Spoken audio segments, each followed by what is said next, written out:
Live from clickorlando.com, this is News 6 at 5:30. This is a News 6 Plus takeover. Here now is Chief Meteorologist Tom Sorrells with Talk to Tom. Hello, everybody, and welcome back to Talk to Tom. I'm Chief Meteorologist Tom Sorrells. A little different angle today. Looking a little groovy, showing off more of the newsroom. Hey, man, Talk to Tom was made special by you, the viewer at home, who asked me questions about anything you want to know about. The question I get asked more often than anything, I mean, even more often than is it going to rain, is how is Danny Treanor? And today on Talk to Tom, we're going to answer that question. Please welcome to the newsroom, the man, the myth, the legend, the king of all media, Danny Treanor. Danny, bump fist on that. Welcome back, brother. Hey, Tom. It is so good to see you, man. Well, we haven't seen each other in several months, and what people don't know is we've been friends for 15, 20 years. And I can tell you when. You know how most people know, they can tell you how they met their wife or how they fell in love with their significant other.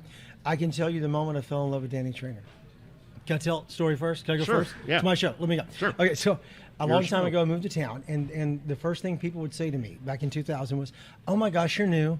Oh, my gosh, you're working with Pamela Brady. I am. I love Pamela Brady. Hey, man, do you know Danny Treanor? And I'm like, never heard of him. So then a story about you, and I came to hear about the legend of Danny Treanor, and then a story about you came out in the what used to be the newspaper. There was a thing called a newspaper. Right. The people used to go on their porch. Yeah. I got that too. And so I would open the newspaper, there's Danny Treanor. And so I started reading the story, and I saw that you did some real estate, called my realtor, got your number, called you, left you a message. You called me back. I did. We met for barbecue, and we talked for 6 hours. What was Well, it? maybe 3. You asked me if I knew who you were. Well, yeah, because I was new in town. Right. Do you have any idea who I am? Yeah. And what did I say? Yeah, I've seen you on TV. You stole my act. Right. But I also said one other line, and you're doing it better than I did. Oh, thanks. I did. Thanks. And you still do. So, stop. For those 3 hours at Bubbaloo's Barbecue, I fell in love with Danny Treanor. You were so charming, so funny, so cool, and so welcoming, and it was awesome for me. These are all past tense. Yeah, now that Was. He was. Okay, well, let's talk about you, because people know about you. You're retired. You've been off the air here. You wrapped up your career here with me. About 4 years ago. Has it been 4? Yeah. Wow. I know. I know it was pre-COVID, and COVID whacked out everything. But wow, 4 years you've been gone off the air. Okay, so tell us, what are you doing with yourself these days? Well, I retired. I didn't know how to retire. That was the biggest problem. I've talked to some people about this before. If you ask a lady to tell you about herself, quite often she'll tell you about her children. If you ask a man about himself, he'll start talking about his job. Correct. So I was that kind of person. I defined myself by my job. I thought as long as I'm working, I'm important, or I am somebody. I have identity. And I didn't know how not to work. And I was afraid not to work because I was afraid I'd be forgotten, or I wouldn't know what to do with myself. And fill the void. And what happened was I went on a trip with our church group to Israel and discovered I like traveling. Okay, we're going to come back to that. We're going to come back because I know you. But do, I mean, the travel you was the door that opened everything else. Opened up everything. Okay, well, else. let's not get ever so. Let's go back to the beginning. Okay. How did Danny Treanor become a weather guy? Well, by default. Again, it is, you got to go back a lot of time. Let's go back to about 1963. 1963, I was in radio for about 4 or 5 years first. And the college that I was going to was a junior college, and I ran out of college, so I had to go somewhere. So I decided to go. I was living in Pensacola, Florida, and I decided to go to Mobile because they had a 4-year college over there. University of South Alabama. University of South Alabama. Yep. And I didn't have a job, and I was trying to get a job in radio, and there wasn't a job available. And so a friend of mine said, well, try this audition at this TV station. And I got the job, but it was, I didn't get on the first audition. I had to go back and do a second audition. But what happened was I got into that market, and then across the street, a guy I had gone to high school with named Russ Minshew, who did meteorology at WSB for years. He was over there. He and I had graduated from high school together. Wow. He was leaving. He suggested me to take his place. And so I stepped into weather? Right. Well, no, we stepped into doing dialing for dollars. I did cash call. Same thing. Right. Yeah. You take the ugliest, worst movie that nobody would pay 25 cents to go see, but you promise to give them money if they'll stick around long enough to watch it, then that's called dialing for dollars. And of course, I had to tell you the count and the amount. But the guy that was doing the weather at that time was a guy by the name of Wayne Perky, my idol, who was in Louisville, Kentucky, for a legend in the radio business there. He was doing weather. He left the station I was working for, WALA TV, Channel 10 in Mobile, and he left, and I went to the front office. I said, "Can I do that?" And they went, "Can you?" Try. Those are the days. What year was that? That would have been about 1968. 68. Right. Like the golden ages of TV, for real. It was the golden age. right, well, we could do anything we wanted to do because there were really no boundaries as to what was going on. Television was in its infancy, especially local television. I wore the same light blue colored jacket for 3 years, every day for 3 years without cleaning it, because you don't have smell-o-vision. And no one said a word? No one said a word. Wow. Engineers were happy because it was pale blue. But didn't have to balance the chroma. Yeah, exactly. There was a lot of this stuff is inside stuff. That the time, but what we were talking about earlier was a thing called a teletype machine. This is a typewriter hooked up to an international cabal. Right. I don't know. That typed out news information all day long, and that's how we got our weather. You ripped it right off the wire. Ripped it off the wire. It's called a rip and reader. You rip it, look at the forecast. Then you go and you present it. build your map and all that sort of stuff. But I made it my job very early in the business, since I did not have any technical background in meteorology, right. that what I was going to do is I was going to make fast friends with the guys at the National Weather Service. And I used to go out there with gifts, and with some of these gifts were liquid. Presents. I follow. And make sure that I always had access to them, their knowledge, their abilities, and I figured my job was this: take all that barometers, anemometers, pressures, all that, because people really only want to know one thing: is it going to be hot? How hot? Is it going to be cold? How cold? Is it going to rain? About what time? That's it. The rest of it is minutia. There's a better word, but minutia. And so my job was 60s. to go to the experts. In 68, 69 is when you started? 68, 69, all the way to 78. So you're describing weather the way it used to be. Right. Everyone now in my weather staff, all of us, went to college for meteorology. Right. We have degrees, we have seals of approval. All of them are graduates from fine universities, blah, blah, blah, blah, blah. Right. But back then you didn't have to do that. So the teletype machine was your friend, and your local NWS office was your friend. Yes. Okay. Right. And so you, in order to be, legitimate and authoritative, you had to go get the information from them. My job was to take what they said and turn it into words that people could understand. I get that. All right. Take the important and make it interesting. So let me ask you just one more question. What, out of all the years you were on air here in Orlando, what's your favorite memory? Do you have one that stands out? One storm, one hurricane, one blown forecast, one big memory that comes to you? The first year we were here, we had a hurricane named David that came through, and we were the number 3 group, and there was a wonderful guy, Dave Marsh. It was on Channel 2. Yep, one of our opponent stations. Yep. Right. I competed against David, too. Yeah, and Dave was solid. I mean, he was the man here because he'd been here forever, and everybody knew him and all that Even sort of in stuff. 78, he'd been here forever? Yes, yeah. Because I didn't come along in 2000, and he'd been here forever. But Yeah. go ahead. And so what happened was, within a year, though, with Hurricane David, we got enough exposure that I had as much credibility as he did. And so that big turnaround year is your best memory? 1 year. That's an awesome memory, but you killed it. You killed it. I mean, when I got here in 2000, that was the third question. Oh, you're new. Oh, you're with Pamela. Oh, do you know Danny? Yeah. And with that said, we're going to take He a was break. fortunately he didn't at that point. Oh, that's not true. We're going to take a break. We'll be right back in the second half of Talk to Tom. We're going to ask Danny about Orlando and the now and what he's up to. Stay with us. Hello, everyone, and welcome back to the second half of Talk to Tom. I'm Chief Meteorologist Tom Sorrells. Thank you so much for being here. You can watch us all the time on News 6 Plus, 24/7. We stream it all the time. You can go click on it, select it, boom, watch it, or you can see us here every Thursday between 5:30 and 6 on Talk to Tom. Joining me today is my man, Danny Treanor, the king of all media, superstar extraordinaire. I don't know what else to call you. Dominator of weather in this market for 3 decades. What a guy, what a dude, what a man. And good buddy of mine who became a baker. and brought me a muffin today. It's one of the things that I don't share with people often. Is that one of the reasons I loved having Danny on the team was that he would come in and bring me brownies. He figured out that even if I was on a weight loss journey, which I'm on all the time, I've lost about 900 pounds. I found some of it. And gained about $8.99. And so, I've lost maybe a pound in the last 20 years. Right. And the reason being, Danny always brought me brownies. Danny finished out his career here at the powerful KMG with me. How long were you the weekend guy? I was here at KMG for 4 years. Only 4? 4. Seemed longer. It seemed long. It seemed longer, I'm not going to lie. But truth is, you were able to say goodbye. Again, you retired a couple of times. You retired the last time with us. You retired off the air. Right. And when you said goodbye on your final night here on News 6, on the final night, you gave me a big shout out, but you also gave a big shout out to J Bro, our friend Julie Broughton.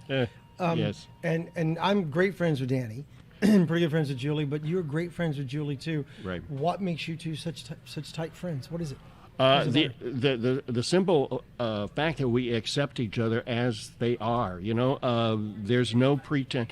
A lot of people think Julie's, well, no, and she's the most down-to-earth person I know, and she speaks her mind, and she sometimes doesn't have a filter, which I love, and she calls me her, her pet old man, and. You know about that, don't you? Yes. Yeah, because we used to talk. She said she's going to come and make sure that I have plenty to eat when I'm on when I'm in hospice. I think you're going to outlive us both, is my thought. Well, anyway, but no, Julie and I worked together at another facility. Correct. And we worked You became tight there. Yeah, and very that was tight. part of the reason you were able to come over here. Right. I went to your first retirement party from that other place, and that night you said to me, I've got a 6-month non-compete. Can I come work with you? And I was like, let me see what I can do, brother. Yeah. And we made it happen. We made it happen. Well, and a lot of that's thanks to Julie. That same bye. I started working at another place back in 1978, and I worked there for 18 years. And a lot of things changed in that time period. A lot of things in the Orlando area. The whole city changed. Yeah, the biggest high-rise was a building called the CNA building. And that's where the Citrus Club is. Been there? Yeah. That's the only high-rise we had. And we had, the bus station was downtown next to I-4.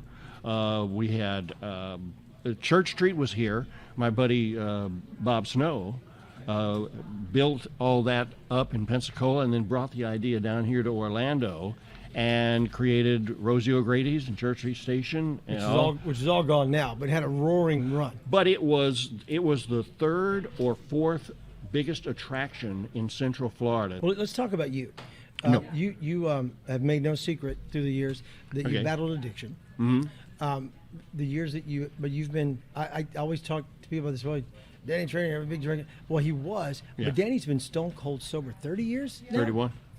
So you have the buttons, you have the pins. You were in a program where you've made it through. Sure.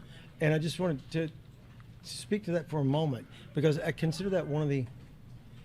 I know it helped destroy part of your life earlier. Sure. But I consider it part of your great story that you come all the way back, and there is, I think, encouragement for other people who may be battling the same battle or fighting those kind of fights. I hope so. That there's another day. So just if you could address that for just a moment. You don't have to go long. No. Oh, well, you fought your way back. Sure. Well, the first thing was I was never aware that I had a problem because my life was going along very nicely. I had a lot of accolades. I was being paid very well. I had a house. I had family. I had everything was just fine, but I was losing me. And there were times when I would be so possibly over a new. I would not be real sober going to work in the morning, but I didn't realize it, and so it took some outside forces to say that doesn't look right. And it was the management. And talking about identifying yourself with your job, it was the threat of my job. It finally made you They made me say, "Oh, I better pay attention to this." Well, God bless you, because other people go lower. People do lose a job, lose their teeth, lose their health, lose everything. There's a program that's very well known in this world that they only dealt with bottom people who were in the hospital dying because they would grasp onto the idea of there is a solution, and they would grab on it with the for life. And so people like myself who would be in denial because I'm going, well, my life isn't unmanageable. Look at this. Look at what I have, So I could lie to myself. And But that's you've turned the big corners, and you've made it back for 30 years. Right. But it was only because I dedicated myself. First of all, I had to admit. When you admit something, you have an opportunity to correct it. Mm-hmm. But if you don't admit it, it doesn't exist. Just for the record, Danny and I have never discussed this publicly before. No. It's his first time ever. Right. I'm glad you're comfortable with it. But you have to admit it because to admit in a problem is to attempt, not an attempt. There's not a try. There is only a do. Do it. Commit yourself and change. Because let me tell you, my world has become so unbelievably fantastic because of it. And I learned how to live life. I didn't have the book. Evidently, the rule book got lost before I got it. And I didn't learn. And by the way, many of the 12-step programs are like the one I'm involved in. Drinking is only like the first 3 steps. The rest of it is about learning how to live life on life's terms, accepting things, not thinking you're all powerful and that you know everything, and acknowledging the fact that sometimes it's okay to ask for help. Okay. Let's talk about you today. Okay. You've been a busy man. I tell people all the time that Danny doesn't drink, but he eats, and Danny Yes, he does. travels. Yeah. If I go out to have dinner and I come back, I better know how my meal was prepared, what chives were in it, were there onions in it, how they bake it, because Danny, those are the questions he's going to ask.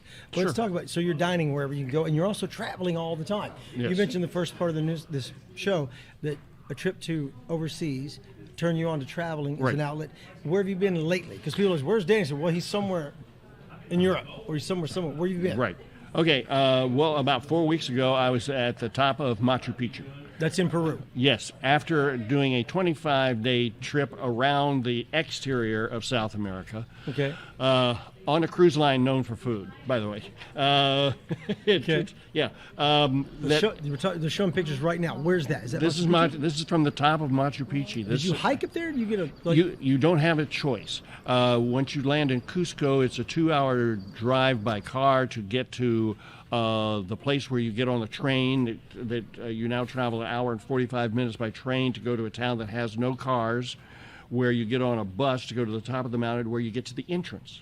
Wow. Then it's 400 steps up to the top of the mountain. And you hiked them all? I did. I had not well, but I did all of them. No helicopter ride to the top? No. Oh, look, there's a llama. There's a no-fly zone, and that's, by the way, that's Marianne Stead, my travel partner, and we go. Yeah, and she and I met in Greece on a trip from the church. They're on their way to greener pastures. And she said she'd like to travel. I said I'd like to travel. So we said, let's do it. And so we've been to we went to Oberammergau for the Passion Play in Germany. It's done once every 10 years. We did that. We went through the Panama Canal. We went on safari in Africa. Did you really? Yep. I even have some pictures we'll show you here in a second. All right. Some of the animals. Oh, is that a leopard? A leopard. Yep. One of the big 5. You're a big cat guy. You love cats, right? Oh yeah. I love my exotic cats. Mm-hmm. You're like. Yeah, I used to have a bunch of them. Oh, what was that guy's name on the Tiger King? Joe somebody. Yeah, not him. No, not him. Okay. No. What's his name? Jonathan? Joe Exotic. You're Danny Exotic. Yeah. I love that. Danny Exotic. No. Okay, what's this? That's a shower? This is an outdoor shower at the tent. By the way, this tent is very 1,400 square feet, looks very air down home to me. conditioned. It has an open bar. It's it has air a plunge pool. It has it has hot and cold running baboons that try to open your door and steal cookies out of your thing and try to steal your luggage. Does it say Thorny Bush on the truck? Yes, it's Thorny Bush. That's the name of the area that we were in, and it was spectacular, more than spectacular. And the temperatures were only like about 70 degrees, so it was very comfortable. We go out every morning around 4 o'clock. And then we'd see animals, and then we'd come back and we'd have a gourmet lunch and a nap, and then we'd go back out. Wait, at 4 and where o'clock. was I? Oh, I was in the studio in front of a green screen. Yeah. So let's just answer everybody's questions. Where's Danny Treanor? It's trying to find him. Where's Waldo? Yeah. And how is Danny Treanor? You're doing well. Yeah, I'm going to Ireland and Iceland next, followed by New England and Canada in the fall to see the flowers and the Where are you going to leaves. Canada? I will go up the St. Lawrence Seaway. Oh, you go to Quebec City? Yeah, And then Quebec. Montreal? Yeah. Oh, wonderful. And then I'm going to Japan. Living my dream. That's my goal, is to make it to Japan. Don't work until you're too old. Well, you didn't. All right, brother. Then I'm going to let you travel. Ladies and gentlemen, the one and only Danny Treanor, my special guest and my buddy. Thank you for coming in, man. It's a mercy booking. It was great to see. It was not. It was an in-demand Is this a thing. job interview? No, this is a wave Good. bye, Danny. Good. We'll see you on Talk to Tom next Thursday afternoon at 5:30, and always on News 6 Plus. The next hurricane, pick out somebody and stay with them.